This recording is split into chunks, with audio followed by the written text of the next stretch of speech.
अच्छा, तुम तो दूसरे बैच की हो। हाँ, मैं पहचान रहा हूँ।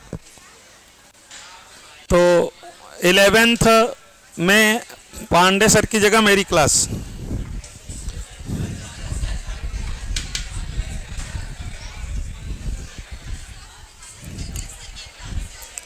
Breathing and exchange of gases पढ़ा रहे थे।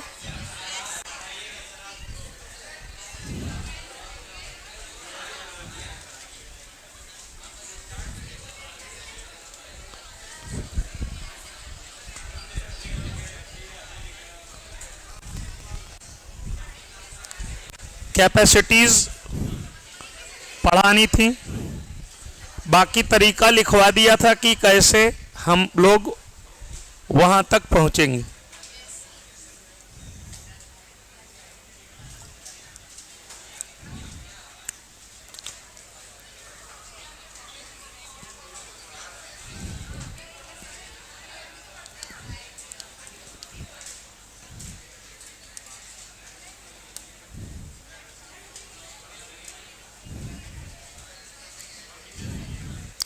बातें बंद कर दीजिए तो थोड़ा सा पढ़ लिया जाए।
ये यहां तक पढ़ा था हम लोगों ने। बात बंद कर दीजिए, बात बंद कर दीजिए तो पढ़ा जाए।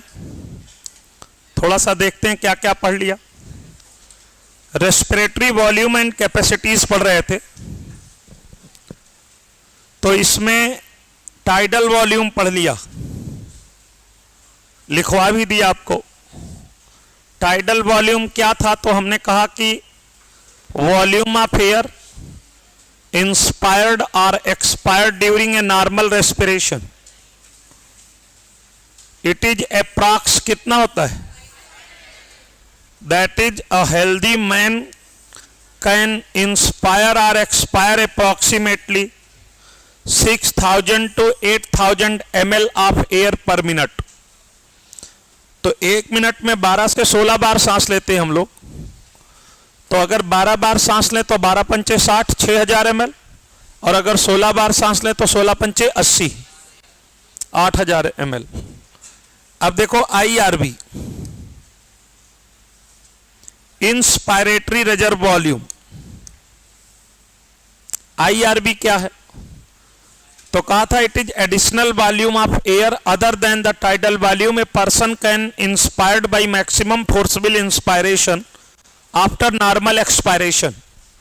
आफ्टर नॉर्मल एक्सपायरेशन को छोड़ के बाकी सब कुछ लिखा होगा। Additional volume of air a person can inspire by a forcible inspiration. This averages कहां से कहां तक? 2500 से 3000। ERV हमने डिफाइन किया था कि it is additional volume of air a person can expired by maximum forceful expiration after normal inspiration. इन्होंने लिखा additional volume of air a person expire by a forcible expiration. This averages 1000 ml से 1100 ml। हमने कहा था एक value लिखनी हो 1100 लिख देना। उसके बाद बात हुई हम लोगों से रेजिडुअल वॉल्यूम। हमने कहा था एयर का वह वॉल्यूम है जो मैक्सिमम फोर्सफुल या मैक्सिमम फोर्सबल एक्सपायरेशन के बाद हमारे लंग्स में बचा रहता है। जरा देखो इन्होंने क्या लिखा, volume of air remaining in the lungs even after a forcible expiration. हमने कहा था एक वैल्यू 1200 और रेंज लिखेंगे तो 1100 से 1200। अब जो कुछ लिखा है इसको बता तो दिया था लेकिन लिखवाया नहीं था, पढ़ाया नहीं था। By adding up few respiratory volumes, कुछ रेस्पिरेटरी वॉल्यूम्स को आपस में जोड़कर डिस्क्राइब्ड अबव जो ऊपर लिखे गए, one can derive various pulmonary capacities. आप विभिन्न प्रकार की पल्मोनरी कैपेसिटीज को डेराइव कर सकते हैं, which can be used in clinical diagnosis और क्लिनिकल असेसमेंट। तो टाइडल वॉल्यूम को जब इंस्पायरेटरी रिजर्व वॉल्यूम में जोड़ दिया जाएगा तो क्या मिल जाएगी, इंस्पायरेटरी कैपेसिटी। हमने कहा था एडिशनल हटा दो, बोलो total volume of air a person can inspired by maximum forcible inspiration after normal expiration. क्या हो जाएगा, इंस्पायरेटरी कैपेसिटी। देखो जरा क्या लिखा है, हेडिंग ले लो, आगे हेडिंग लिखो, इंस्पायरेटरी कैपेसिटी लिखो। यहां लिखा इन्होंने, देखो यहां जोड़ दिया आफ्टर नॉर्मल एक्सपायरेशन। एक हेडिंग लो, इंस्पायरेटरी कैपेसिटी।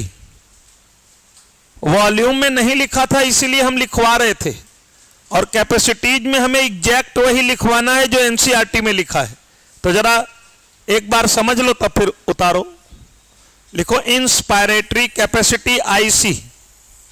चार्ट के रूप में तो बता दिया है आपको हमने, लेकिन इस डेफिनेशन के फॉर्म में लिख लो, इंस्पायरेटरी कैपेसिटी आर आईसी। और देखो भैया क्या लिखा है, नोट करो, टोटल वॉल्यूम ऑफ एयर। यही हम लिखते थे, एडिशनल वॉल्यूम तो क्या हो जाता था, आईआरबी, और जब टोटल वॉल्यूम लिख दिया तो क्या हो गया, आईसी, इंस्पायरेटरी कैपेसिटी। एडिशनल में किसके अलावा, वो टाइडल वॉल्यूम के अलावा। तो टोटल में टाइडल वॉल्यूम और जुड़, टोटल में टाइडल वॉल्यूम और जुड़ जाएगा एडिशनल वाले में। तो एडिशनल कौन था, आईआरबी, और कुल आईआरबी प्लस टीबी। तो लिखेंगे total volume of air a person can inspire after a normal expiration. Total volume of air a person can inspire after a normal expiration. बताओ भैया टोटल वॉल्यूम में कौन कौन आएगा, एडिशनल वाला आएगा प्लस टाइडल वॉल्यूम आएगा। एडिशनल वाले को क्या बोलते थे, आईआरवी, इंस्पायरेटरी कैपेसिटी, और धन tidal volume, IRV inspiratory reserve volume plus tidal volume is equal to inspiratory capacity. लिखिए, दिस इंक्लूड, दूसरी लाइन लिखिए इसी में, this include tidal volume and inspiratory reserve volume. Tidal volume and inspiratory reserve volume. This include, दूसरी line लिखिए, this include tidal volume plus inspiratory reserve volume and inspiratory reserve volume. और इसको ऐसे मत लिखना जैसे लिखा है टीबी प्लस आईआरबी, ऐसे लिखना, देखो यहां ऐसे मत लिखना। तीसरी लाइन लिखना, IC is equal to TB plus IRB, IC is equal to TB plus IRB. तीसरी लाइन लिखो, IC is equal to TB plus IRB. लिखा भैया? अच्छा, अब इसके नीचे जोड़ वाला सम भी लिखो, लिखो 500 धन 3000 बराबर 3500 ml। जो 3500 बोलते हैं हम, ये गलत है, ये प्रोनाउंसिएट करना गलत है। 4600, कुछ चीजें गलत होती है ना। जैसे पापा को पापा कहो तो अच्छा लगता है कि पापा पैसे दो, और जरा एक दिन उनसे ऐसे बात करो, ओ मेरी मम्मी के हस्बैंड पैसे दो जरा, तो पैसे नहीं पाओगे, कुछ और पाओगे, कुछ न कुछ तो मिलेगा, जूता लात कि बड़ी सभ्यता सीख गए हो आज। तो हर चीज के लिए टर्म है नहीं। अच्छा, तुम इसमें कौन सा गलत कर रहे हो? हम सभी लोगों के पापा, हम सभी लोगों के मम्मी के हस्बैंड ही तो हैं, लेकिन ये अंदाज नहीं ठीक है भाई, ऐसे कहना ठीक नहीं है। तो 3500 सही है, लेकिन 100 केवल तभी तक है जब तक 3 अंक है, इकाई, दहाई, सैकड़ा, और जब 4 अंक हो गया तो 4000। इंटरव्यू में कभी आदमी बोल देता है, वो निगेटिव हो जाता है। 3500 के बजाय क्या बोला जाए? 3500 ml। बोलो भाई। जैसे तुम कभी ये नहीं कहते हो कि 2:30 बज रहा है, 2:30, 1:30 भी नहीं कहते हो, तो गलत थोड़ी कर रहे हो कि 2:30, 1:30, लेकिन नहीं यूज करते हो ना। कहते हो 1:30 बज रहा है, कहते हो 2:30 बज रहा है। क्यों भाई? नहीं बोला जाता। 3:30, 4:30, 5:30, 6:30 तो बोलते हैं। वैसे इसको 3500 मत बोलिए, 3500 ml बोले तो ज्यादा सही है। तो IC बराबर TB 500, IRB 3000, तो 3500 ml बोलने में बोल देते हैं हम। 500 धन 3000 बराबर 3500। तो IC कितना हो गया? 3500। बताओ, एक्सपायरेटरी कैपेसिटी की बात करें तो फिर वही एडिशनल वॉल्यूम की जगह क्या कर दो? Total volume. एडिशनल कितना निकालते थे? 1100। टोटल कितना निकालोगे? Tidal volume. और जो एडिशनल वॉल्यूम निकालते थे उसको कहते थे ERV, एक्सपायरेटरी रिजर्व वॉल्यूम। तो एक्सपायरेटरी रिजर्व वॉल्यूम में जब टाइडल वॉल्यूम जोड़ दोगे तो हो जाएगा एक्सपायरेटरी कैपेसिटी। नेक्स्ट लाइन लिखो। तुम्हें एक स्कूल का एग्जाम भी देना रहता है ना, तो उसी हिसाब से तैयारी करो कि वहां लिख पाओ। ये नहीं कि हम कंपटीशन तो बीट कर देंगे लेकिन वहां लिख नहीं पाएंगे। क्यों नहीं लिख पाएंगे भाई? Expiratory capacity EC। EC में पहली लाइन लिखो, EC में पहली लाइन लिखो। कितना बढ़िया लिखती हो तुम, तो लिखने से परहेज मत किया करो, अच्छा लिखती हो, लिखा करो ऐसे बढ़िया बढ़िया। देखो, एक्सपायरेटरी कैपेसिटी में लिखो total volume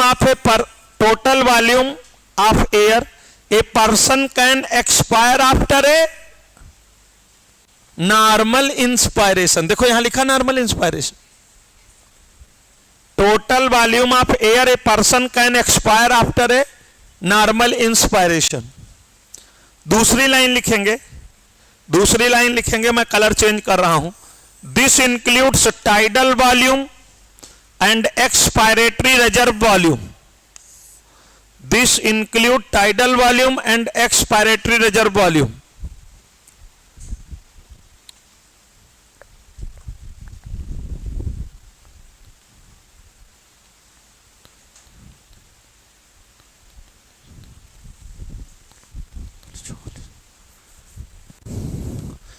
This include tidal volume and expiratory reserve volume. अब तीसरी लाइन लिखेंगे वैसे जैसे मैंने कहा था उसी अंदाज में।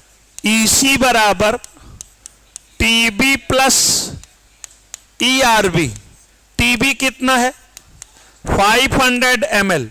ERB 1100 ml, 1100 ml बराबर 1600 ml, 1600 ml।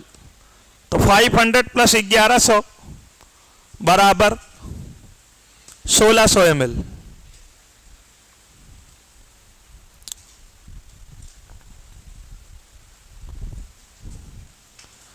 बोलो, नॉर्मल एक्सपायरेशन के बाद, बोलो नॉर्मल एक्सपायरेशन के बाद एयर का जो वॉल्यूम हमारे लंग्स में रहता है फंक्शनल रेजिडुअल कैपेसिटी कहलाता है। नॉर्मल एक्सपायरेशन में कितनी एमएल एयर निकालोगे? 500। बोलो यार। और अगर ताकत लगाते तो 1100 और निकाल पाते, ताकत तो लगाई नहीं, तो 1100 ये बच्चा है। और एक और है जिसको चाहे जितनी ताकत लगा दो नहीं निकाल सकते, रेजिडुअल वॉल्यूम 1200 वो बच्चा है। 1100 को क्या बोल रहे थे? Expiratory reserve volume. 1200 को क्या बोलेंगे? Residual volume. बोलो भाई। ERV प्लस RV is equal to FRC, functional residual capacity. क्या बोलते हैं? नेक्स्ट लिखो, functional residual capacity FRC।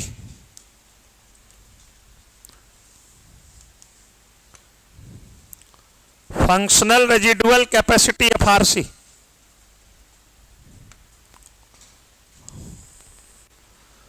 Functional residual capacity FRC।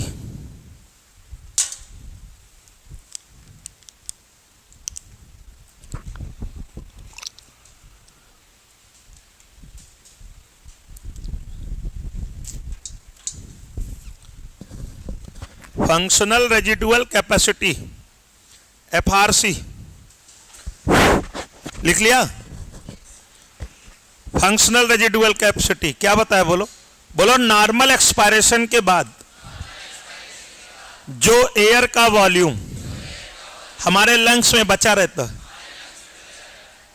Functional residual capacity कहलाता है।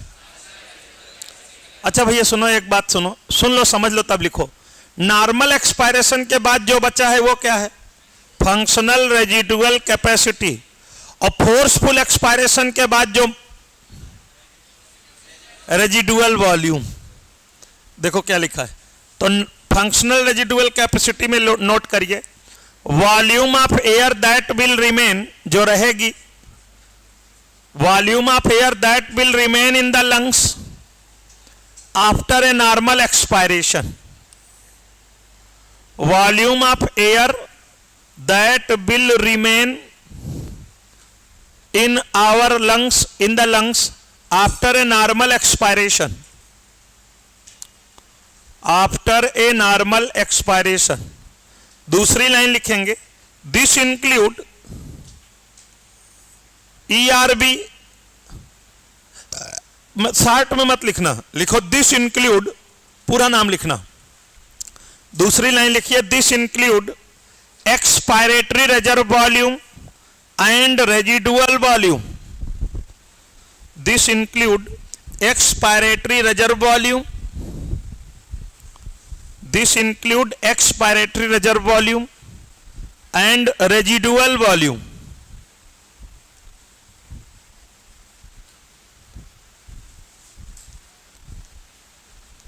This include expiratory reserve volume and residual volume। तीसरी लाइन लिखो, FRC इज इक्वल टू, तीसरी line लिखेंगे, FRC is equal to ERB plus RB। ERB 1100 ml धन RB 1200 ml बराबर 2300 ml, 2300 ml। अच्छा, हमारे बड़े रिफ्लेक्स में है, इसलिए हमसे बार बार मुंह से वही निकलता है, 1100 धन 1200 बराबर 2300। बोलना नहीं चाहिए 2300, 1100 धन 1200 बराबर 2300, लेकिन हमें ऐसे ही याद है। जैसे क्लोरोफिल ए का फार्मूला हमें याद है आज तक, C55H72O5N4Mg, आधा हिंदी में आधा अंग्रेजी में, ऐसे याद है। C55 क्लोरोफिल ए का फार्मूला होता है, लिखवाएंगे, साइटोलॉजी हमारे पास है, C55H72O5N4Mg। तो देखो ये मैं हिंदी में बोलता हूँ C55H72, उसके बाद इंग्लिश में बोलता हूँ O5N4Mg। तो जैसे याद हो सके वैसे याद कर लो, कोई जरूरी नहीं कि आप किस अंदाज में याद कर रहे हो, लेकिन हमने इसलिए बता दिया कि कहीं तुम बोलो आदमी बोले गलत है। बोलो भाई। जैसे किसी ने कहा स्कूल की स्पेलिंग क्या होती है, तो बोले या SCHOOL, बोले गलत है। कहीं क्यों गलत है? कहीं जो ओ पहले लिखना था उसको आपने बाद में लिख दिया। नहीं समझ आए, आधे लोग घर जाके हंसेंगे, बोले ये गलत है। कहीं कैसे गलत है? कहीं ये ओ जो बाद में लिखो ना, इसको पहले लिखना था और बाद वाले को झूठा बहाना और क्या। एक हस्बैंड थे ना, वो अपनी वाइफ को बहुत नाराज होते थे, बताया था, बहुत नाराज होते थे। और वो बेचारी सोचे कि हम कितना काम करें कि ये खुश रहे। सीधी थी नहीं, आजकल कहां पेट्रोल डाल के माचिस मार दे। सज्जन महिला थी तो वो सोचती थी कि खुश रहे हमसे।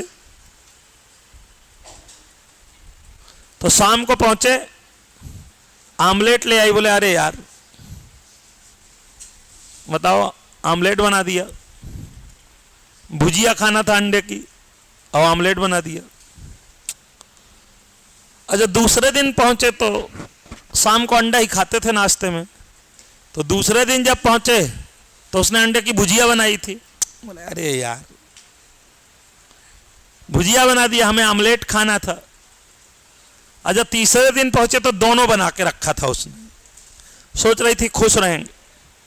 अब जो दोनों लेके आई, बोले अरे फिर गड़बड़ कर दिया। बोले क्या गड़बड़ किया? बोले जिस अंडे की भुजिया बनानी थी उसका आमलेट बना दिया और जिस अंडे का आमलेट बनाना था उसकी भुजिया बना दी। बताओ वही वाला हाल है कि जो बाद में होना था वो, कुछ लोग होते हैं ना वो निगेटिव ही होते हैं, केवल निगेटिव। वो खाली उनका एक काम है दूसरों की कमियां देखना। अच्छा खुद ऐसा नहीं है कि वो बड़े परफेक्ट हैं। ऐसे ही एक आदमी था, वो जो भी काम हो उसमें कमी निकाले, यार ये ऐसा हो जाए तो होता तो सही होता, ये भी कोई बात है, ये काम ऐसा हो गया। तो गांव वालों ने एक फंक्शन किया और फंक्शन करके कहा इसी को सारा काम सौंप दो, और जब खुद ही सारा काम करवाएगा तब देखें कमी कैसे निकालता है। तो सारा काम करवा दिया अपना, बढ़िया से फंक्शन संपन्न हो गया। लोगों ने कहा अरे कोई कमेंट करोगे? अरे बोला यार सब काम बड़े बढ़िया से हो गया, लेकिन ये भी कोई बात है कि कोई कमी ना रहे? लो, इतनी आसानी से भी नहीं होना चाहिए। कुल मिला के बताना ये चाह रहे हैं कि जो नेगेटिव लोग हैं वो निगेटिविटी ही पकड़ लेते हैं कस के, पॉजिटिविटी नहीं देखते। तो नो डाउट, अच्छा कई लोग समझ नहीं पाए कि मैं किस पे बोल रहा हूं। 3500 सही है, 2300 सही है, उनको कोई गलती नहीं मिल रही है, तो यही गलती निकाल देंगे कि 2300 नहीं होना चाहिए, 2300 होना चाहिए, बाकी सही तो है ही है। 100 के 35 नोट होंगे। अच्छा अगर गणित ना समझ में आए तो नोट लगा दो उसमें। ऐसा किसी से पूछो 200 और 500 तो जोड़ने लगता है, लेकिन जब कह दो 200 के नोट अगर 500 में जोड़ दें, अरे सर 700 होता है, पैसा तुरंत चट्ट से जुड़ जाता। क्यों भाई? तो होता तो सही है नो डाउट, लेकिन कुछ लोग हैं जो जब आपकी वो कमी नहीं पाएंगे तो दूसरे प्रकार की कमी निकाल देंगे। जब से पढ़ा रहा हूं तब से चिल्ला रहा हूं, after normal inspiration, after normal expiration. सुनो जरा ये बात क्यों बोल रहा हूं। एक कैपेसिटी होती है वाइटल कैपेसिटी, वीसी, अगली हेडिंग डालो और पहले समझा दें तो लिख लो। एक होती है वाइटल कैपेसिटी, और देखो भैया वाइटल कैपेसिटी क्या है। एक होती है वाइटल कैपेसिटी ना, लिख डाला, चलो लिख डाला, अच्छा किया। समझा दें क्या है, अभी हम बताते हैं ना कैसे लिख। वाइटल कैपेसिटी क्या है? आज मैं अभी थोड़ी देर पहले खाना खा के आया हूं, तो आज वो कलाकारी नहीं होगी, आज खाली बता के काम चलेगा। हाँ, एक तो शर्ट गलत दे दी आज, देख रहे हो बटनें सब खींची जा रही हैं। अब मैं ऐसे करके बैठता हूं, क्या करूं? नहीं नॉर्मली बैठ जाओ तो देखो दृश्य, गलत शर्ट निकाल लिया। ये शर्ट बहुत पहले की है, जब हम लौंडे हुआ करते थे। खैर लौंडे तो हम आज भी हैं गांव जाते हैं, घर जाते हैं, तब समझ में आता है कि गांव या घर जाते हैं तो समझ में आता है कि बड़े हो गए। बहुत सारे छोटे भाई हैं तो सबकी बहुएं आती हैं, पैरों छूती, वहां से छुएंगे। सौभाग्यवती भो, क्यों? महाभारत रामायण से आशीर्वाद देना सीख गए लोग। हमारे चाचा एक हैं सब इंस्पेक्टर, उनका नाती है, छोटा सा पोता, बहुत बदमाश है। वो जाते हैं तो कहते हैं कानपुर वाले पापा आए, और हमारे घर आके खूब मिठाई खाएंगे, केला खाएंगे, सेब खाएंगे, और अपने घर से कुछ नहीं देते। पूछो तुम्हारे घर खाना बना? बोले हमारे घर बनता नहीं। क्या और सारे लोग क्या खाएंगे? मम्मी ने बनाया, मिर्चा बहुत है उसमें। मतलब कुल मिला के उनकी चीज आप ना लें बस, और आपकी चीज वो सब ले जाएंगे। तो बच्चे हैं, हाँ, बहुत नहीं खाते। जैसे एक मिठाई खाएंगे तो और नहीं मांगेंगे, ज्यादा खाते नहीं, लेकिन होशियार बहुत हैं। और जैसे कटोरी लेकर आते हैं, खाना खाते समय दही मांग के ले जाते हैं हमारे घर से। हम जान जाते हैं कि दही मांगने आए, तो हम कहते हैं इनको मट्ठा दे दो। बड़े पापा मट्ठा नहीं, दही। अच्छा, मट्ठा नहीं चाहिए, दही चाहिए। तो बड़े होशियार हैं वो। जब जाते हैं हम लोग तो आते हैं कभी कभार। पहले नमस्ते नहीं करते थे, दूर से नमस्ते करते थे। अब तो पास वास में आते हैं, डरते बहुत थे। हमने कहा यार हम कोई जानवर थोड़ी हैं। आप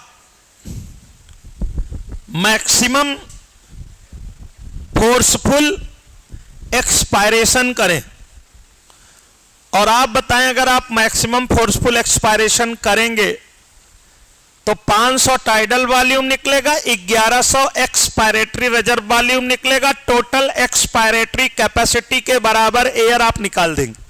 कितनी एमएल निकाल देंगे? 1600 एमएल नहीं निकाल देंगे। अब इसके बाद मैक्सिमम फोर्सफुल इंस्पायरेशन भी करिए। मैक्सिमम फोर्सफुल एक्सपायरेशन के बाद मैक्सिमम फोर्सफुल इंस्पायरेशन करिए, पूरी ताकत लगा करके इंस्पायरेशन करिए, तो 1600 ये लौट आएगी। 3000 और भर लेंगे आप इंस्पायरेटरी रिजर्व वॉल्यूम के बराबर। तो TB plus ERB plus IRB, 500 plus 1100 1600 धन 3000 4600। इसे क्या बोलेंगे? Vital capacity. क्या बोलेंगे? नहीं, जब तक समझ में नहीं आ जाएगा ऐसे बताते रहेंगे, आगे नहीं बढ़ेंगे। फिर से सुनो, मैक्सिमम फोर्सफुल एक्सपायरेशन करो। नहीं, स्टेप वाइज हमको बताओ। नॉर्मल एक्सपायरेशन करते तो कितनी एयर बाहर निकालते हो? 500 ml। और जब मैक्सिमम फोर्सफुल एक्सपायरेशन किया तो कितना निकाला? 1600। 500 ये धन 1100 एक्सपायरेटरी रिजर्व वॉल्यूम। बोलो भैया, अब अगर इसके बाद आप छोड़ देते, मैक्सिमम फोर्सफुल इंस्पायरेशन ना करते, तो यही 1600 लौट आती। लेकिन आप मैक्सिमम फोर्सफुल एक्सपायरेशन के बाद मैक्सिमम फोर्सफुल इंस्पायरेशन कर रहे हैं, तो जब मैक्सिमम फोर्सफुल इंस्पायरेशन करेंगे तो 1600 वो लौट के आ जाएगी। वो तो छोड़ देते तब भी आ जाती। और जो एक्स्ट्रा खींचा आपने तो कितना खींच लिया? इंस्पायरेटरी रिजर्व वॉल्यूम के बराबर। तो कितनी चीज हो गई बताओ? TB tidal volume plus expiratory reserve volume, ये निकाला था तो लौट के आएगी, प्लस इंस्पायरेटरी रिजर्व वॉल्यूम 500 धन 1100 धन 3000 बराबर 4600, 4600 ml। ये है। अच्छा सुनो सुनो सुनो, ज्यादा से ज्यादा क्या कर सकते हो? यही कर सकते हो कि पूरी ताकत से एक्सपायरेशन करो और उसके बाद पूरी ताकत से इंस्पायरेशन करो। यही तो कर सकते हो। इसीलिए इस कैपेसिटी को क्या बोलते हैं? वाइटल कैपेसिटी, सजीव क्षमता। वाइटल कैपेसिटी लिखो, क्या लिखा है देखो। पहला पॉइंट लिखो, the maximum volume of air a person can breathe in after a forced expiration, पहली लाइन लिखिए, the maximum volume of air a person can breathe in, the maximum volume of air a person can breathe in, a breathe in after a forced, breathe in after a forced expiration. Second line लिखो, this include,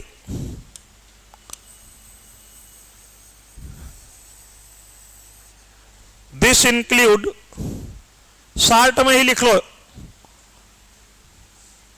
expiratory reserve volume, tidal volume plus inspiratory reserve volume, ये दूसरी definition. तो second line लिखने के बाद ऐसे बीच में लिख देना आर, आर माने अथवा। दूसरा तरीका क्या हो सकता है, उल्टा कर दो, मैक्सिमम फोर्सफुल इंस्पायरेशन करो, फिर से समझो, मैक्सिमम फोर्सफुल इंस्पायरेशन करो, 500 ml ले गई, 3000 वो गई। अगर आप छोड़ देते उसके बाद तो यही 3500 बाहर निकल जाती, लेकिन मैक्सिमम फोर्सफुल, पूरी ताकत लगा के इंस्पिरेशन करने के बाद पूरी ताकत लगा के एक्सपायरेशन भी किया आपने, तो 3500 वो गई, 1100 और निकल नहीं जाएगी एक्सपायरेटरी रिजर्व वॉल्यूम। तो क्या क्या निकाल पाए आप, टीबी धन आईआरबी धन ईआरबी, ऐसे भी तो कह सकते हैं। तो अथवा करके दूसरी परिभाषा क्या लिखी है, the maximum volume of air, दूसरी परिभाषा यहां से यहां, the maximum volume of air a person can breathe out, किसके बाद, अरे किसके बाद, after a forced inspiration, after a forced inspiration, forced inspiration के बाद, आफ्टर ए फोर्स्ड इंस्पायरेशन। और टोटल लंग कैपेसिटी तो समझ ही गए, सब जोड़ दो, इसमें कुछ समझाने नहीं, TB plus IRB plus ERB plus RB, लिख लो, लास्ट लिखो। नहीं, अभी एक चीज और बाकी है, अभी एक लाइन और बाकी, मैं लिख रहा हूं, vital capacity is equal to VC is equal to TB plus IRB plus ERB. तो टीबी कितना 500, आईआरबी 3000, ईआरबी 1100, तो ये हो गया 4600 ml। कितने ml हो गया, 4600 ml, ये हो गया 4600 ml, 4600 ml। कर लिया भैया, देखो लास्ट वाला लिखो, total lung capacity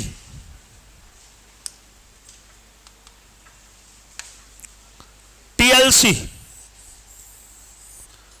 total lung capacity TLC. बोलो हमारे फेफड़े में एयर की जो कुल मात्रा आ सकती है,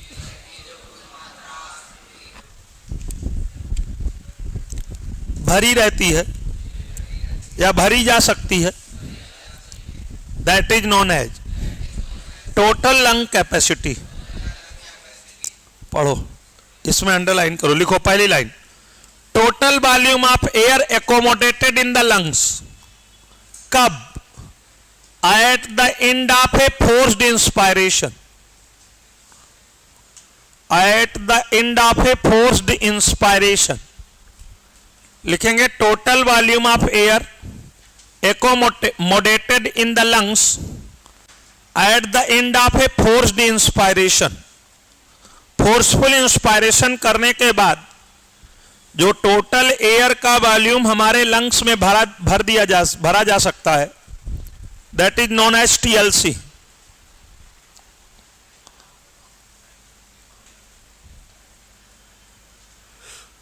दूसरी लाइन लिखो, दिस इंक्लूड, शुरू से लिखो लाइन से, ये सीक्वेंस सुधार लो, लिखो this include,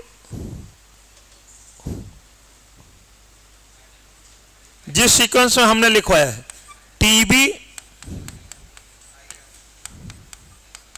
comma ERB and RB, TB plus TB IRB comma ERB and RB. या वाइटल कैपेसिटी को और कैसे लिखा जा सकता है, सॉरी, टोटल लंग कैपेसिटी को और कैसे लिखा जा सकता है, इतना क्या था, vital capacity plus residual volume, ये देख लो, vital capacity plus residual volume, और चाहे सीधा सीधा जोड़ लो, चाहे वाइटल कैपेसिटी और रेजिडुअल वॉल्यूम से जोड़ लो, कितना आएगा बताओ, 5800, 5800। आओ जोड़ लें भाई, total lung capacity is equal to TV plus IRB plus ERB plus RB. TV है 500, आईआरबी है 3000, ईआरबी है 1100, आरबी है 1200। कितना आ गया, 5800 ml। नोट कर लो,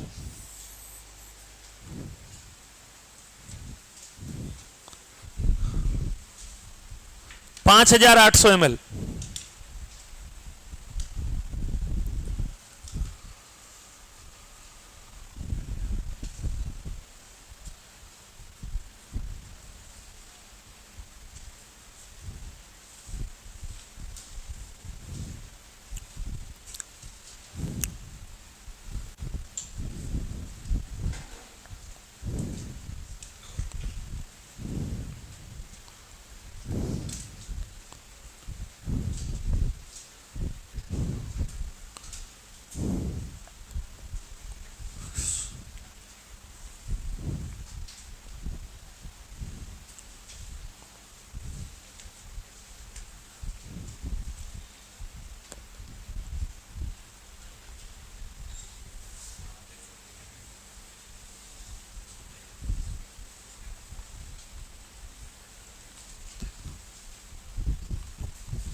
हो गया भाई,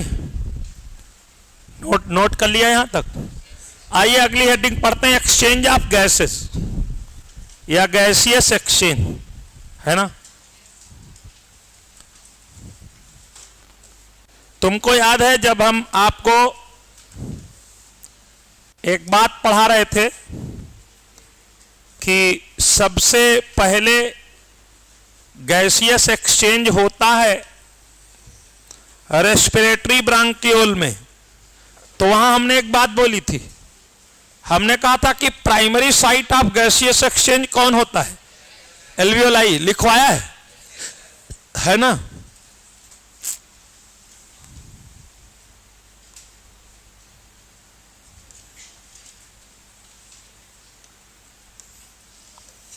ये पढ़ना हम लोगों को।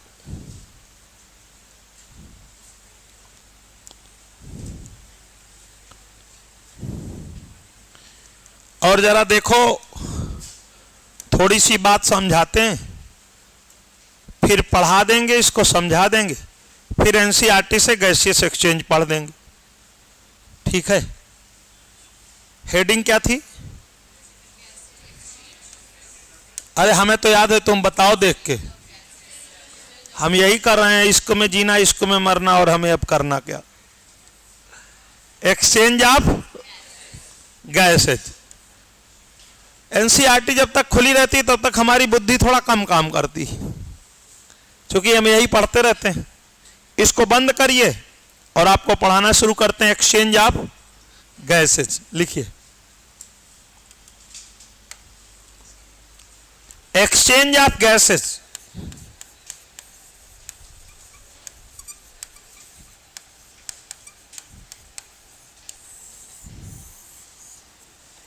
या एक्सचेंज ऑफ गैसेज को ही बोलते हैं गैसियस एक्सचेंज। ये हेडिंग भी लिखी जा सकती है, एक्सचेंज ऑफ गैसेज या gaseous exchange.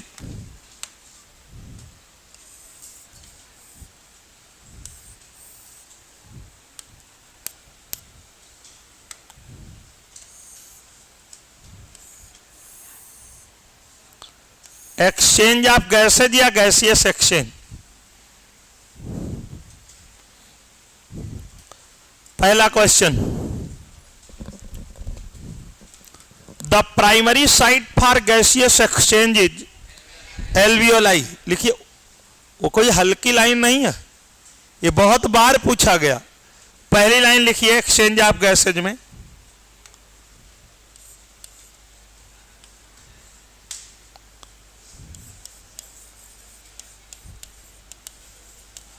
The primary site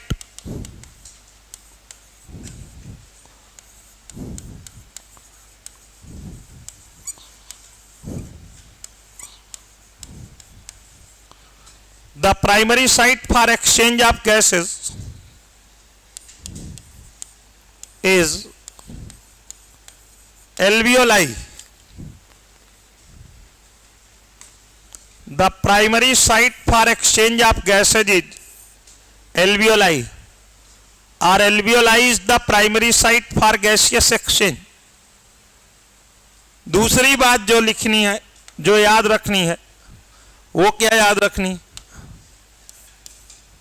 दूसरी बात से याद रखनी है बेटा, the gaseous exchange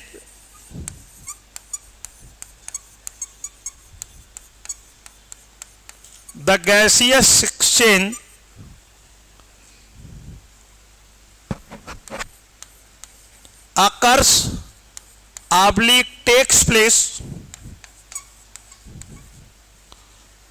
by the process of simple diffusion। ये भी पूछा गया, इसमें कोई एनर्जी खर्च नहीं होती। By the process of simple diffusion, exchange of gases या गैसियस एक्सचेंज सिंपल डिफ्यूजन की प्रक्रिया के द्वारा होता है। कभी कोई पूछ ले क्यों, तो उसका आंसर लिख लो, because both oxygen and carbon dioxide are water as well as lipid soluble. इसलिए ऐसा होता है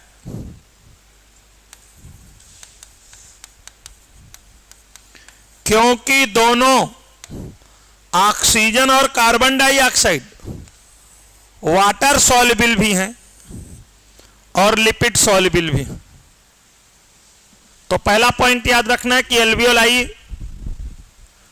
और the primary site is the primary site for gaseous exchange. और दूसरा पॉइंट याद रखना है कि गैसियस एक्सचेंज अकर्स और takes place by the process of simple diffusion because both oxygen and carbon dioxide are water as well as lipid soluble। तो ये water soluble भी है और लिपिड soluble भी।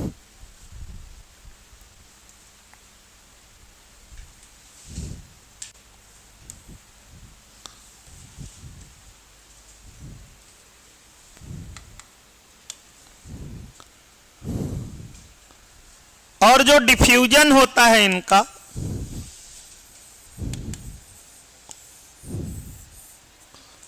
जो डिफ्यूजन होता है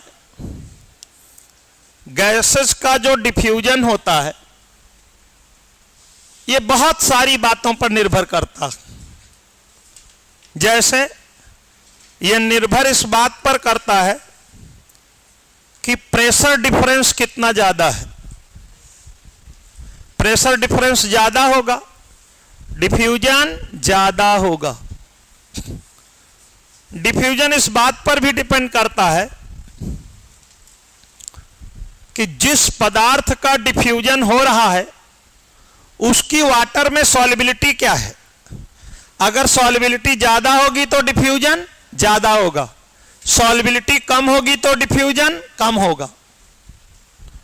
डिफ्यूजन इस बात पर भी डिपेंड करता है कि जिस मेम्ब्रेन के क्रॉस डिफ्यूजन हो रहा है उसकी थिकनेस क्या है। थिकनेस कम होगी डिफ्यूजन ज्यादा होगा, थिकनेस ज्यादा होगी डिफ्यूजन कम होगा। डिफ्यूजन इस बात पर भी डिपेंड करता है कि डिफ्यूज्ड पार्टिकल का साइज क्या है। डिफ्यूज्ड पार्टिकल का साइज छोटा होगा, डिफ्यूजन ज्यादा होगा, और डिफ्यूज्ड साइज का पार्टिकल बड़ा, डिफ्यूज्ड पार्टिकल का साइज ज्यादा होगा, डिफ्यूजन कम होगा। डिफ्यूजन इस बात पर भी डिपेंड करता है कि जहां डिफ्यूजन चल रहा है वहां टेम्परेचर की कंडीशन क्या है, क्योंकि टेम्परेचर ज्यादा होगा तो काइनेटिक एनर्जी ज्यादा होगी वहां मॉलिक्यूल की, इसलिए हीट कर देने पर सॉल्युबिलिटी बढ़ जाती है, सॉल्युबिलिटी भी बढ़ जाएगी, डिफ्यूजन ज्यादा होगा। लेकिन ये सारी बातें आपको Chaurasia sir plant and water relationship में पढ़ाएंगे, मैं नहीं पढ़ाऊंगा। मैं यहां सिर्फ उतनी बात करूंगा जितने से हमारा काम चल जाए, ब्रीदिंग एंड गैसियस एक्सचेंज वाला। तो एक बात बताऊं, एक होता है पार्शियल प्रेशर, गैसेज के कंसंट्रेशन को प्रेशर में नापने का काम करते हैं। किसमें मापते हैं? प्रेशर में। और एक होता है पार्शियल प्रेशर। तो देखो पार्शियल प्रेशर क्या है। डिफ्यूजन कई बातों पर निर्भर करता है, मैं यहां लिख रहा हूं, लेकिन पहले समझा दूं। मैं समझा रहा हूं, आपको नहीं बनाना है, वो केमिस्ट्री वाले सर बताएंगे, लेकिन मैं बता दूंगा तो अभी आपको एक बात समझ में आ जाएगी। ये कोई वेसल है, इसमें ऑक्सीजन है, कार्बन डाइऑक्साइड है, अमोनिया है, मीथेन है। वैसे मिक्सचर ऐसा होना चाहिए, मैंने तो ऐसे ही लिख दिया, लेकिन ये मिक्सचर ऐसा होना चाहिए जिसमें जो गैसेज हैं वो आपस में रिएक्ट ना करें। तो कुछ मोल ऑक्सीजन है, कुछ मोल कार्बन डाइऑक्साइड है, कुछ मोल मीथेन है, कुछ मोल अमोनिया है। तो होगा क्या कि ऑक्सीजन के मॉलिक्यूल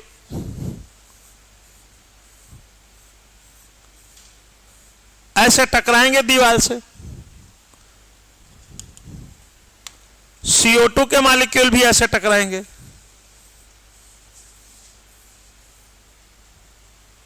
मीथेन के मॉलिक्यूल भी ऐसे टकराएंगे,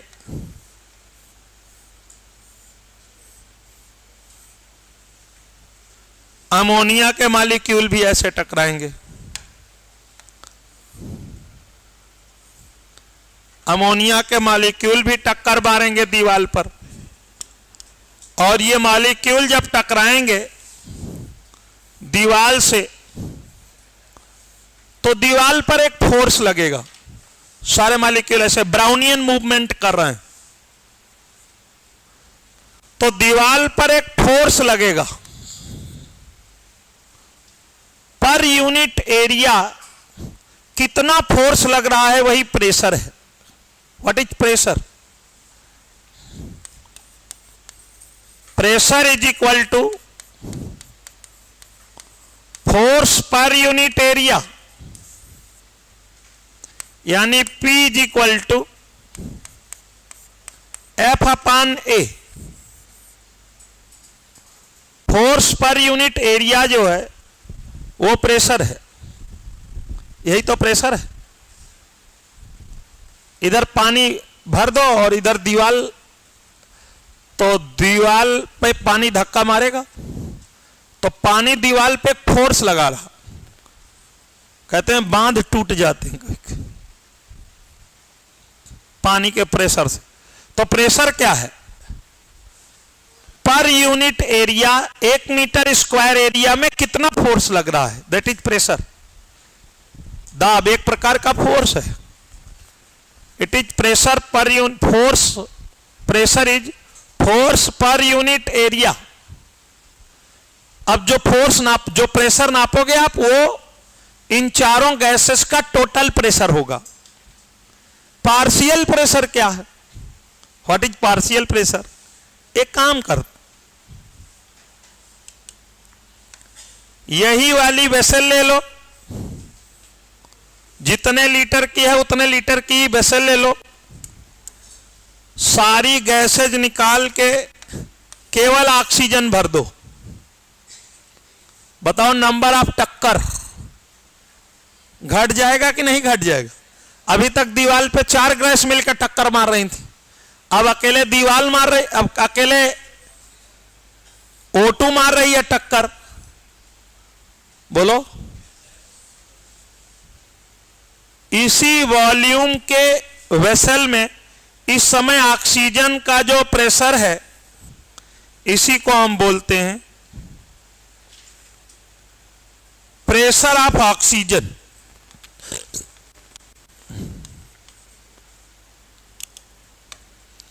CO2 भर दो,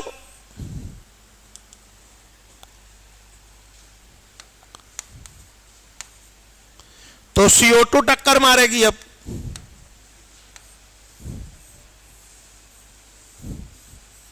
इसको बोलेंगे प्रेशर ऑफ CO2।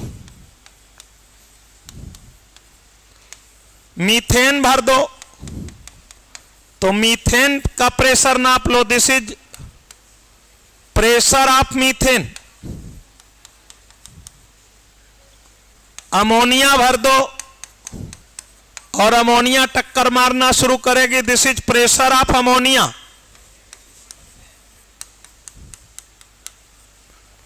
और अब इन सब को उठा के एक साथ भर दो। बातें नहीं बोलो मत। इंडिविजुअल वेसल में जो एक एक गैस का प्रेशर है, यही मिक्सचर में पार्शियल प्रेशर कहलाता है। क्या कहलाता है? इसको जगा दो पीछे वाले को, वो उसके ऊपर भी लग रहा है प्रेशर पड़ रहा है मोबाइल का। मान लो ये ऑक्सीजन वाला प्रेशर आया 10 mmHg, CO2 का प्रेशर आया 5 mmHg, अमोनिया का प्रेशर था 20 mmHg मीथेन का, और अमोनिया का था 15 mmHg। तो इस गैस में जो टोटल प्रेशर होगा P बराबर partial pressure of oxygen plus partial pressure of carbon dioxide plus partial pressure of ammonia plus partial pressure of methane. लेकिन नापोगे कैसे? ऐसे नापना पड़ेगा। उसी वॉल्यूम के वेसल में जो इस गैस का प्रेशर है अकेले में, वही मिक्सचर में क्या है? Partial pressure. जैसे यहां तुमने नाप लिया अकेले ऑक्सीजन भर के, तो प्रेशर कितना आया? 10 mmHg। तो 10 mmHg is the partial pressure of oxygen. केवल CO2 भरा तो आया 5 mmHg। तो 5 mmHg is the partial pressure of carbon dioxide in mixture. ये अमोनिया का प्रेशर आया 15 धन 15, और मीथेन का आया ये 20 धन 20। तो ये टोटल प्रेशर मिक्सचर का कितना आ जाएगा? बोलो भाई, 50 mmHg। डाल्टन के आंशिक दाब का नियम क्या पढ़ा है? डाल्टन के आंशिक दाब का नियम, the law of partial pressure of Dalton. Dalton साहब कहते हैं कि किसी मिक्सचर में अगर आप सारी गैसेज का प्रेशर निकालना चाहते हैं तो एक काम करें, जिस वेसल में आपने इस गैसेज को भरा और जितना वॉल्यूम है उसका, जितना मोल ऑक्सीजन है उसको अकेले भर दो। अब ऑक्सीजन जो प्रेशर लगाएगी इंडिविजुअली वो ऑक्सीजन का प्रेशर है, लेकिन मिक्सचर में वही ऑक्सीजन का पार्शियल प्रेशर है। फिर उसी बड़ी वेसल में कार्बन डाइऑक्साइड भर दो, इंडिविजुअली वो कार्बन डाइऑक्साइड का प्रेशर है, लेकिन मिक्सचर में वो कार्बन डाइऑक्साइड का पार्शियल प्रेशर है। फिर उतनी ही बड़ी वेसल में मीथेन भर दो, तो इंडिविजुअली CH4 होता है, CH3 नहीं होता। ये मिसप्रिंट था, यहां सही कर लेते हैं। Individually this is the pressure of methane, लेकिन मिक्सचर में ये पार्शियल प्रेशर ऑफ मीथेन है। अमोनिया भर दो, individually this is the pressure of ammonia, लेकिन मिक्सचर में पार्शियल प्रेशर ऑफ अमोनिया है। और सारे पार्शियल प्रेशर को जोड़ दो तो वो मिक्सचर के टोटल प्रेशर के बराबर हो जाएगा। बहुत सरल सा नियम। इसी को क्या कहते हैं? Partial pressure of gases. और जो ये मैंने पढ़ाया, ये डाल्टन के आंशिक दाब का नियम है। पढ़ा क्यों रहे थे? पढ़ा इसलिए रहे थे क्योंकि गैसेज के कंसंट्रेशन को हम किस में मापते हैं? पार्शियल प्रेशर में नापने की कोशिश करते हैं। प्रेशर ऑफ ऑक्सीजन है, प्रेशर ऑफ कार्बन डाइऑक्साइड है, तो कंसंट्रेशन को पार्शियल प्रेशर के टर्म में लिखते हैं। इसलिए मैंने इतना समझाया आपको। मान लो ये 2 लीटर की वेसल थी, तो सारी वेसल कितने लीटर की है? 2 लीटर। अकेली ऑक्सीजन भर दो, फिर कार्बन डाइऑक्साइड भर दो, फिर अमोनिया भर दो। एक शर्त होनी चाहिए, ये गैसेज आपस में रिएक्शन ना करें, नहीं तुमने भरा कुछ और बन गया कुछ और, गड़बड़ हो गया मम। तो अब इसको हटा दें। तो जरा एक बात देखना, देखो तुम्हारी एनसीईआरटी क्या लिख रही है। तो एनसीईआरटी लिखती है, पहली लाइन देखो, alveoli are the primary site for exchange of gases. दूसरी लाइन देखो, exchange of gases also occur between blood and tissue, वो तो अभी पढ़ाऊंगा। O2 and CO2 are exchange in the sites, किसके द्वारा? Simple diffusion, mainly based on, this simple diffusion is mainly based on pressure और concentration gradient. मैंने कहा ना, प्रेशर में डिफरेंस जितना ज्यादा होगा, प्रेशर ग्रेडियंट जितना जबरदस्त होगा, डिफ्यूजन उतना ज्यादा होगा। और किस पर डिपेंड करता है? Solubility of the gases. और किस पर डिपेंड करता है? Thickness of the membrane involved in diffusion are also some important factors that can affect the rate of diffusion। लिखिए,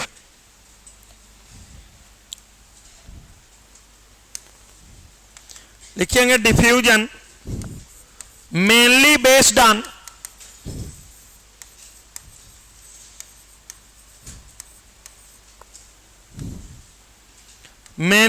on pressure oblique concentration gradient. क्योंकि गैसेज के कंसंट्रेशन को किस में मापते हैं? प्रेशर में। Mainly based on pressure oblique concentration gradient मुख्य रूप से प्रेशर डिफरेंस पर डिपेंड करेगा, प्रेशर ग्रेडियंट पर डिपेंड करेगा। प्रेशर में डिफरेंस जितना ज्यादा होगा, डिफ्यूजन उतना ज्यादा हो।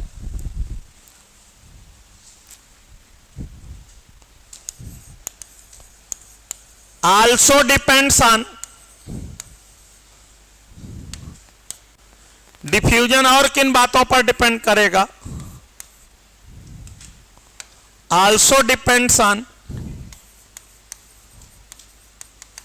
solubility of diffused material। ऐसे लिख दो,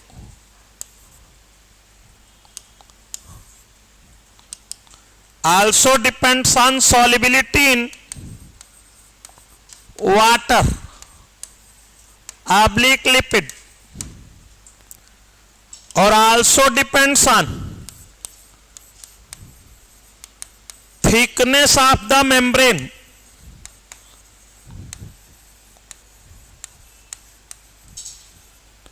इन्वॉल्व्ड इन डिफ्यूजन,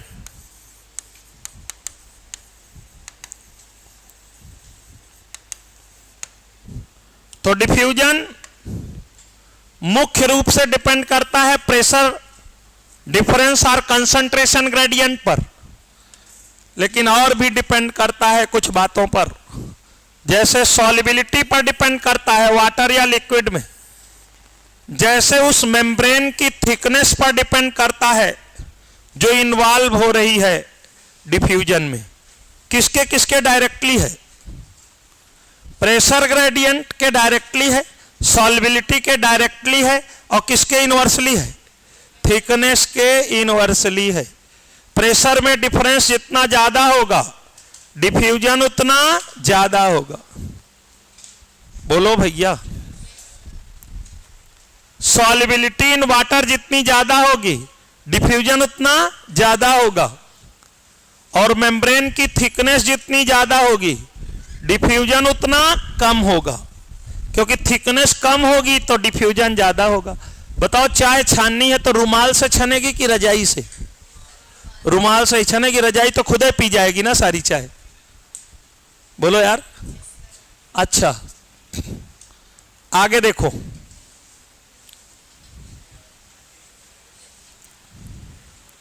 हमने दो जगह डिफ्यूजन पढ़ाया है आपको, दो जगह डिफ्यूजन पढ़ाया। पहला लेक्चर याद करिए, एक गैसियस एक्सचेंज पढ़ाया है between alveoli and deoxygenated blood, between lungs and deoxygenated blood, इसको कहा था एक्सटर्नल रेस्पिरेशन। और एक जगह गैसियस एक्सचेंज पढ़ाया है between oxygenated blood and tissue, oxygenated blood and tissue, दो जगह पढ़ाया है। एक बात और बताई थी, कहा था फेफड़े के पास, लंग्स के पास डीऑक्सीजनेटेड ब्लड आता है और उसका क्या हो जाता है? ऑक्सीजनेशन, और ऑक्सीजनेटेड ब्लड चला जाता है टिश्यू के पास और वहां क्या हो जाता है? डीऑक्सीजनेशन। पढ़ाया है यार, तुम तो ऐसे देख रहे हो जैसे अजनबी। वो गाना याद आ रहा है, चलो एक बार फिर से अजनबी बन जाए हम दोनों। अब तो हम लोग एक दूसरे को जानते हैं, अजनबी कहां रह गए? क्यों भाई? ये सब मैंने फोटो बना बना के पढ़ाया है, नहीं पढ़ाया क्या? हमने कहा था फेफड़े के पास कौन सी एयर आती है? लंग्स के पास ऑक्सीजनेटेड ब्लड आती है, डीऑक्सीजनेटेड, और डीऑक्सीजनेटेड ब्लड का होता है ऑक्सीजनेशन, और फिर ऑक्सीजनेटेड ब्लड कहां चला जाता है? टिश्यू के पास, और वहां अपनी ऑक्सीजन देके उसका कार्बन डाइऑक्साइड देके क्या हो जाता है? डीऑक्सीजनेशन। बोलो यार। और डिफ्यूजन का एक नियम होता है कि जब तक दोनों तरफ प्रेशर बराबर नहीं हो जाएगा तब तक डिफ्यूजन होता रहेगा। जब बराबर हो जाएगा डिफ्यूजन रुक जाएगा, नेट डिफ्यूजन रुक जाएगा, मूवमेंट होता रहेगा। सुनो,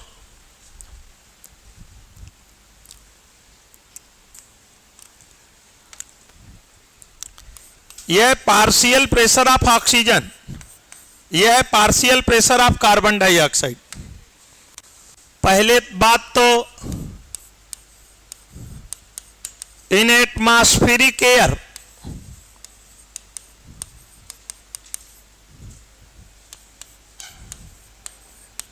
इन एल्वियोलाई, एल्वियोलाई माने लंग्स,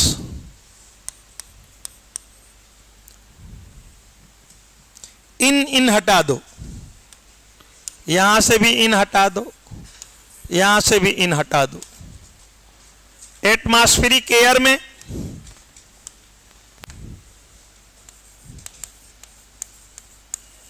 एल्वियोलाई में डीऑक्सीजनेटेड ब्लड में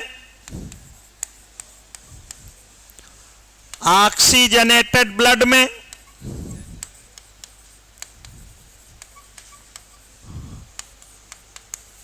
और टिश्यू में।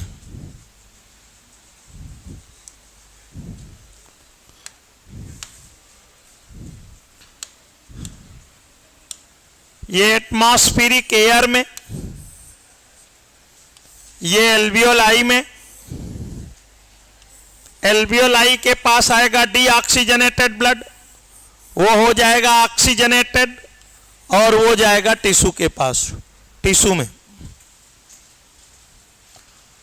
और ये जो हम प्रेशर नाप रहे हैं गैसेज का, ये नाप रहे हैं mmHg में। किस में नाप रहे हैं? जिस तरह हमको याद है ऐसे आपको याद होना चाहिए। सुनना, बोलो एटमॉस्फेरिक एयर में पार्शियल प्रेशर ऑफ ऑक्सीजन होता है 159 mmHg। अब हर जगह नहीं लिखेंगे mmHg। बोलो partial pressure of carbon dioxide होता है 0.3 mmHg। ये प्रेशर है कहां? एटमॉस्फेरिक एयर में। और अब देखो हमको दो जगह याद है। कहां कहां याद है? एक तो फेफड़े में याद है, लंग्स में। बोलो लंग्स में पार्शियल प्रेशर ऑफ ऑक्सीजन 104 होता है। बोलो partial pressure of carbon dioxide 40 होता है। तो 104 mmHg है ऑक्सीजन का पार्शियल प्रेशर और 40 mmHg है कार्बन डाइऑक्साइड का पार्शियल प्रेशर। अब मेरी बात सुनो, टिश्यू में याद है। बोलो टिश्यू में ऑक्सीजन का पार्शियल प्रेशर 40 mmHg होता है। तो कितना होता है? 40 mmHg। बोलो कार्बन डाइऑक्साइड का पार्शियल प्रेशर टिश्यू में 45 mmHg होता है। दो जगह हमको याद है, लंग्स में याद है और टिश्यू में याद। अब जो मैं पूछूं वो बताओ, ब्लड का डीऑक्सीजनेशन कहां होता है? डीऑक्सीजनेशन है? पक्का ना? बिल्कुल सही बोल रहे हो। डीऑक्सीजनेशन किसके पास होता है? टिश्यू के पास। इसका मतलब डीऑक्सीजनेशन में ब्लड से ऑक्सीजन निकलकर टिश्यू में चली जाएगी और टिश्यू से कार्बन डाइऑक्साइड निकलकर ब्लड में आ जाएगी। और ये घटना तब तक होती रहेगी जब तक कि दोनों तरफ प्रेशर बराबर ना हो जाए। तो डीऑक्सीजनेटेड ब्लड में एग्जैक्ट वही पार्शियल प्रेशर होना चाहिए जो टिश्यू में है। अब लिखूं डीऑक्सीजनेटेड ब्लड में, डीऑक्सीजनेटेड ब्लड में ऑक्सीजन कितना हो जाएगा? 40 और कार्बन डाइऑक्साइड कितना हो जाएगा? 45। किसी को कोई प्रॉब्लम? क्योंकि डीऑक्सीजनेशन कहां होता है? टिश्यू के पास। और टिश्यू के पास डीऑक्सीजनेटेड होकर चला किसके पास जाता है? एल्वियोलाई के पास, लंग्स के पास। बोलो भैया। अच्छा, लंग्स में जाके क्या होगा? अब जरा ये दोनों देखें आप। लंग्स के पास, एल्वियोलाई के पास क्या आया? बताओ भैया। डीऑक्सीजनेटेड ब्लड आया।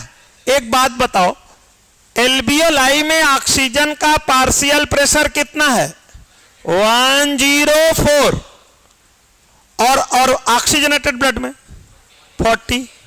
कितने का अंतर है ना? 104 माइनस 40, 54 mmHg का डिफरेंस है। बताओ प्रेशर ग्रेडियंट डेवलप हो गया कि नहीं हो गया? बताओ ऑक्सीजन अपने आप कहां से कहां जाएगी? एल्वियोलाई टू डीऑक्सीजनेटेड ब्लड जाएगी कि नहीं जाएगी? बोलो यार। देखो अपने शरीर की व्यवस्था देखो कितनी मस्त है। अच्छा बताओ, डीऑक्सीजनेटेड ब्लड में कार्बन डाइऑक्साइड का पार्शियल प्रेशर कितना है? डीऑक्सीजनेटेड ब्लड में कार्बन डाइऑक्साइड और एल्वियोलाई में कहां प्रेशर ज्यादा है, कहां कम है? अपने आप अपने हायर प्रेशर से लोअर प्रेशर की तरफ CO2 जाएगी। यानी जब डीऑक्सीजनेटेड ब्लड एल्वियोलाई के पास पहुंचता है तो due to pressure gradient, due to difference in partial pressure. Oxygen अपने आप डिफ्यूज होके जाती है एल्वियोलाई से डीऑक्सीजनेटेड ब्लड में, और CO2 अपने आप डिफ्यूज होके जाती है डीऑक्सीजनेटेड ब्लड से एल्वियोलाई में। External respiration, gaseous exchange between lungs and deoxygenated blood. लेकिन भाई जानते हो क्या हुआ, ये एक्सचेंज करने पर ये बदल गया, बदल के ये हो गया। जब ऑक्सीजन लेगा और अपनी कार्बन डाइऑक्साइड देगा तो deoxygenated blood is converted into oxygenated blood, convert हो गया ऑक्सीजनेट। तो ऑक्सीजनेशन कहां होता है?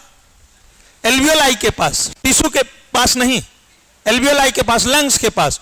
और ऑक्सीजनेटेड ब्लड जाता किसके पास है? तो जहां ऑक्सीजनेशन हो गया वही वाला प्रेशर हो जाना चाहिए। तो बताओ ऑक्सीजनेटेड ब्लड में कार्बन डाइऑक्साइड का पार्शियल प्रेशर कितना होना चाहिए? ऑक्सीजनेटेड ब्लड में कार्बन डाइऑक्साइड का पार्शियल प्रेशर कितना होना चाहिए? 40, और ऑक्सीजन का 104, जो कि नहीं होता है। यही एक चीज ध्यान लगाना, 104 हो जाना चाहिए था, लेकिन 104 नहीं होता, ये होता है 95। क्या होता है? एक्चुअली जो लंग्स है, लंग्स भी तो टिश्यू है। तो लंग्स ब्लड से पूछता है इतनी ऑक्सीजन देता हूं तुमको, और जब देखो तब भुक्खड़ बन के चले आते हो, हाय ऑक्सीजन हाय ऑक्सीजन। करते क्या हो ये ऑक्सीजन तुम? तो ब्लड ने कहा देखो तमीज में रहना और हमसे तमीज से बात करना। मैं ऑक्सीजन ऑक्सीजन का क्या करूंगा? मैं ऑक्सीजन ले जाके टिश्यू को बांट देता हूं। तो लंग्स ने कहा क्या मैं तुम्हें टिश्यू नहीं लगता हूं क्या? मैं भी तो टिश्यू हूं। उसमें जो ऑक्सीजन भरी है लंग्स उसका डायरेक्ट यूज नहीं कर सकता, ब्लड से लेकर कर सकता। लिहाजा कुछ ऑक्सीजन की सप्लाई किसकी हो जाती है? लंग्स को। इसलिए घट के कितना हो जाता है? 95। अच्छा, अब ऑक्सीजनेटेड ब्लड इसके पास आ गया। याद आया इंटरनल रेस्पिरेशन। क्या था इंटरनल रेस्पिरेशन बताओ? Gaseous exchange between oxygenated blood and tissue through tissue fluid. याद आ रहा है? अब जरा देखो भैया, इन दोनों को देखो। ऑक्सीजन का पार्शियल प्रेशर कहां ज्यादा है? मर गए सबके सब। अब 95 और 40 में कौन ज्यादा होता है? 40 ना?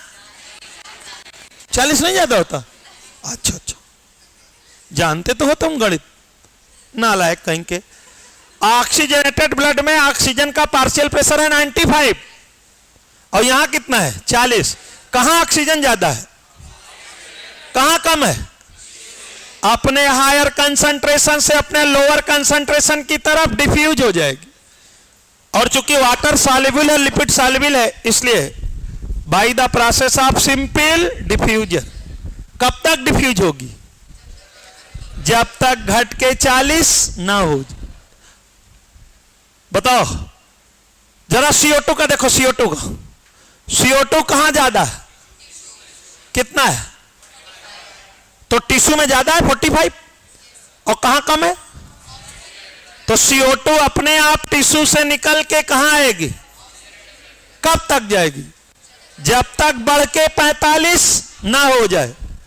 ऑक्सीजन घट के हो गई 40 और CO2 बढ़ के हो गई 45। This oxygenated blood is converted into deoxygenated blood. कोई दिक्कत? डिफ्यूजन दिख गया? ये किसके बीच? Between lungs and deoxygenated blood. और ये किसके किसके बीच? बिटवीन ऑक्सीजनेटेड ब्लड एंड किसके थ्रू? Through tissue fluid. यही दो जगह तो गैसियस एक्सचेंज चलता था। इसको कहते थे तुम एक्सटर्नल रेस्पिरेशन, और इसको कहते थे इंटरनल रेस्पिरेशन। और सेल में जाने के बाद जो ऑक्सीजन ग्लूकोज का ऑक्सीडेशन करके ऊर्जा बनाएगी वो cellular respiration. By Chaurasia sir, नहीं आया समझ? आ गया? और एक बड़ी सुंदर बात भैया देखो, हमारे शरीर में कुछ इस प्रकार से कंसंट्रेशन ग्रेडियंट गैसेज का सेट किया गया है कि अपने आप ऑक्सीजन कहां से कहां चलती है, एल्वियोलाई टू ब्लड और ब्लड टू टिश्यू। अपने आप ऑक्सीजन हमारे शरीर के अंदर चलती है और अपने आप CO2 हमारे शरीर से बाहर जाती है।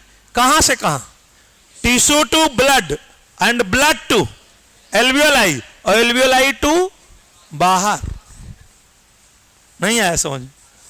अपने आप ऑक्सीजनवा शरीर के अंदर जाता और CO2 निकलता। कैसे जाता है समझ में आया? छाप लो इसको, बहुत ही इंपॉर्टेंट है। छापो, छापने में तो तुम तेज ही हो। तुम्हारी यही वो प्रतिभा है जिसको कभी मुझे जिस पर रंच मात्र भी संदेह नहीं हुआ कि बच्चे हमारे छाप लेंगे, क्योंकि टीपानंद है। छापो तो जरा।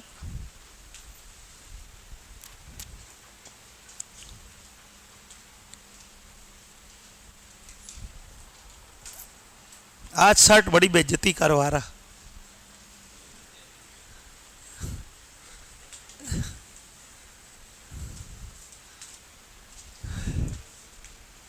समझ पाते हो तुम हमको तो ये शुभ संकेत है। यहां लोग अपने आप को नहीं समझ पा रहे हो, तुम हमें भी समझ ले रहे हो। अच्छी बात, शुभ लक्षण।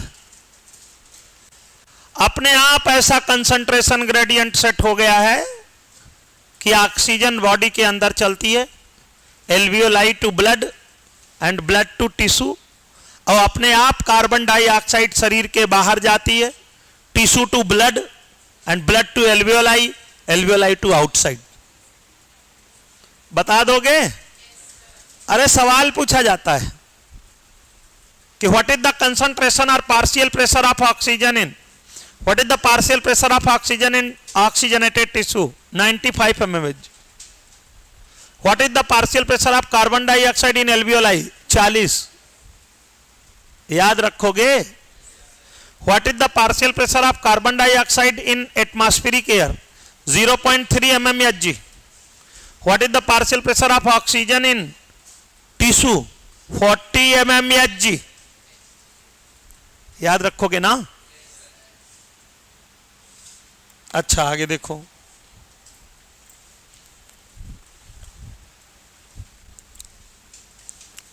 एक बात और, एक बात बड़ी इंपॉर्टेंट। स्वामी विवेकानंद जी कहते हैं कि जहां पक्षपात हो वहां न्याय की कल्पना भी नहीं की जा सकती। जस्टिस ही बायस्ड है कि हमको इनके पक्ष में डिसीजन देना, तो वहां कैसे न्याय होगा? तो अगर आप ये देखना चाहते हैं कि किसी गैस के डिफ्यूजन की क्या क्षमता है, तो आप ये देखिए कि per unit change in concentration gradient या per unit change in partial pressure कौन सी गैस कितनी डिफ्यूज कर रही। कहते हैं महाभारत में लड़ाई हो रही थी, तो जो तीर अर्जुन मारते थे वो तीर जब कर्ण के रथ में लगता था तो P बराबर mv, संवेग, मोमेंटम, इतना मोमेंटम होता था उस एरो का कि कर्ण का जो रथ है वो लगभग 3 मील पीछे खिसक जाता था, लगभग 4 से 5 किलोमीटर पीछे चला जाता था। और कर्ण भी मारता था तीर, तो कर्ण जब तीर मारता था उसका तीर लगे जब अर्जुन वाले रथ पर, तो अर्जुन का रथ 3 कदम पीछे जाता था, केवल 3 कदम। और भगवान कृष्ण अर्जुन के सारथी थे, रथ आंक रहे थे, तो भगवान कृष्ण कहते थे कि धन्य हो कर्ण, तुम्हारी वीरता अपरंपार, बहुत वीर आदमी हो। तो अर्जुन ने कहा देखो 18 अध्याय सुनाया था तब हम लड़ने तैयार हुए थे, और ये तुम मेरा मोराल डाउन कर रहे हो, मेरा मोराल गिरा रहे हैं आप। मैं मारता हूं तो उसका रथ 4 से 5 किलोमीटर पीछे चला जाता है, 3 मील पीछे चला जाता, और तब नहीं कहते धन्य हो अर्जुन। और वो मारता है तो हमारा रथ केवल 3 कदम पीछे जाता है, और आप कहते हैं धन्य हो कर्ण। तो उन्होंने कहा देखो अर्जुन, ओवर कॉन्फिडेंस में ना हो, तुम्हारी ध्वजा पर हनुमान जी बैठे और हम बैठे हैं नीचे, इस रथ को तो खिसकने नहीं चाहिए, इस रथ को खिसका देता है ये मामूली बात है क्या? और नहीं ज्यादा कॉन्फिडेंस हो तो दोनों लोग उतर जाएं, लड़ लो कहां गए तुम पता नहीं चलेगा। बहुत बहादुर आदमी है सामने वाला, बात समझ रहे हो कि नहीं? कि अगर हम दोनों आदमी उतर गए, कहते हैं कि जब महाभारत का युद्ध खत्म हो गया तो भगवान कृष्ण ने कहा कि रथ लेकर के दूर गए, खुद ही चला रहे थे, अर्जुन बैठे थे, तो अर्जुन से बोले तुम उतरो रथ से, और रथ से उतर के बहुत दूर खड़े हो जाओ, थोड़ा सा काफी दूर जाके खड़े हो जाओ। वो इधर उधर का प्रश्न पूछते नहीं थे, उतर के खड़े हो गए, जाके खुद भी उतरे, और जब खुद उतरे तो उसके बाद बहुत तगड़ी आवाज हुई और रथ जो है दब के जल गया। तो अर्जुन ने कहा कि क्या है ये? तो बोले इतने दिव्यास्त्रों का प्रयोग हुआ था तुम्हारे रथ पर कि इसे नष्ट हो जाना चाहिए था, तो हम अपने प्रताप से इसको रोके हुए थे, नहीं ये कब का नष्ट हो चुका होता। तो दिव्यास्त्रों का की जो शक्तियां हैं वो इस पे लगी हुई थी, और जैसे ही हमने उनको रिलैक्स दिया उन्होंने उड़ा दिया तुम्हारा रथ, खत्म हो गया। तो पक्षपात था वहां पर नहीं। अर्जुन के ऊपर जब कृष्ण ने वो सर्प वाला अस्त्र चलाया था तो भगवान ने रथ को दाब दिया था, एक हाथ नीचे जमीन में, तो वो ऊपर से निकल गया तो बहुत बचाते थे, नहीं तो इन लोगों की औकात थोड़ी थी। उधर ऐसे ऐसे वीर थे, वो हारने वाले थे ही नहीं, कोई मरने वाला था ही नहीं। भीष्म पितामह इच्छा मृत्यु का वरदान, कर्ण कवच कुंडल तो छीन लिया था, लेकिन कर्ण के पास भी बड़ी दिव्य शक्तियां थी। द्रोणाचार्य के हाथ में अगर शस्त्र रहता तो उन्हें कोई मार नहीं सकता था, और कृपाचार्य अमर थे। दुर्योधन ऐसे थोड़ी ऐंठता था, वो इसीलिए तो ऐंठता था कि हमारे पास ऐसे ऐसे वीर हैं कि इनकी मृत्यु का कोई कारण नहीं, मरेंगे ही नहीं जब तक नहीं चाहेंगे, लेकिन तब भी हार गया। इसीलिए कहते हैं अधर्म का काम साथ नहीं देना चाहिए, असत्य का साथ नहीं देना चाहिए। अधर्म के साथ खड़े होने पर, असत्य के साथ खड़े होने पर शक्तियां क्षीण हो जाती, नष्ट हो जाती। इसलिए भगवान ने जो पावर दिया है आपको, इसको अच्छा काम करने में यूज करो, अगर इसको बुरा काम करने में यूज करोगे बेकार हो जाएगी, सारी शक्तियां नष्ट हो जाती। वैसे मैं एक बात आगे पढ़ाऊंगा आपको कि बोलो 100 ml ऑक्सीजनेटेड ब्लड में 20 बोलो 100 ml ऑक्सीजनेटेड ब्लड में 20 ml ऑक्सीजन होती है। कितने ml ऑक्सीजन होती है? 20 ml। बोलो 100 ml ऑक्सीजनेटेड ब्लड जब सर्कुलेट होकर के टिश्यू के पास पहुंचता है तो 20 ml ऑक्सीजन में से 5 ml ऑक्सीजन टिश्यू को दे देता। कितने ml ऑक्सीजन दे देता है? 5 ml। 20 में से 5 दे दिया, चूंकि 20 में दिया 5, इसलिए एक में दिया 5/20, 5 एक कम 5, 5 चौको 20, 1/4 यानी कि 25%, 1/4 गुणे 100, 25% ऑक्सीजन की सप्लाई ऑक्सीजनेटेड ब्लड टिश्यू को कर देता है। तो यहां पर तुम मत करना, मैं समझा रहा हूं तुमको। यहां पर 5 ml O2 डिफ्यूज हुई। इधर देखो सभी लोग, यहां पे 5 ml O2 डिफ्यूज हुई, बोलो 100 ml डीऑक्सीजनेटेड ब्लड जब टिश्यू के पास जब लंग्स के पास पहुंचता है तो 4 ml CO2 लंग्स को सप्लाई कर देता है। तो इसने कितने ml CO2? 4। और इसने कितने ml? 5। तो ऐसे अगर तुम देखो तो लगता है ऑक्सीजन ज्यादा डिफ्यूज हुई। ऑक्सीजन कितने डिफ्यूज हुई? 5 ml। और CO2 कितनी डिफ्यूज हुई? 4 ml। लेकिन एक बहुत बड़ा पक्षपात है जिसको तुम देख नहीं रहे हो।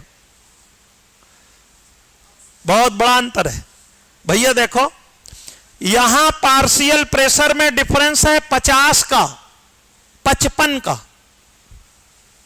55 mmHg का प्रेशर डिफरेंस है। तब कितनी डिफ्यूज हुई? 5 ml। 5 mmHg का डिफरेंस है। तब कितनी डिफ्यूज हुई? 4 ml। मतलब एक आदमी को 55 रुपया दे दो और कहो काम करो, तो केवल 5 ml तेल लेके आए। और एक आदमी केवल 5 रुपया देने पे 4 ml तेल ले जा रहा है, तो कौन ज्यादा तेल ले आया? 5 रुपया वाला। इसको 55 देते तो बहुत ले आता। क्यों? अरे कितना बड़ा अंतर तुम देख रहे हो? बोलो भैया। यहां डिफरेंस कितने का है? 55 mmHg का प्रेशर डिफरेंस है। तब 5 ml केवल डिफ्यूज हुई है। और यहां केवल 5 mmHg का डिफरेंस है तो 4 ml डिफ्यूज हुई। यानी ये मत कहो कि ऑक्सीजन ज्यादा डिफ्यूज हुई। डिफ्यूजन पावर देखना चाहते हो